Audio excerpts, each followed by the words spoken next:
I beg my people, make una help me tell this Nollywood actress say carpenter wey knack this nyash.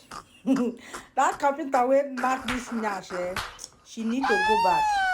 She need to go back to that carpenter, make the person knack the nyash again, because wetin me I dey see e dey different. I know the thing dey confuse me.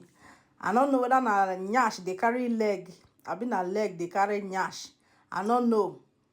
I no know why some people no go look themselves before they say they wan go meet a carpenter make dem knack their nyash. They no go look their leg, whether the leg go follow or the leg go match with the nyash wey they wan go knack. No, because say they hear say another person don go knack him own nyash, then he go make a arrangement to go knack him own nyash.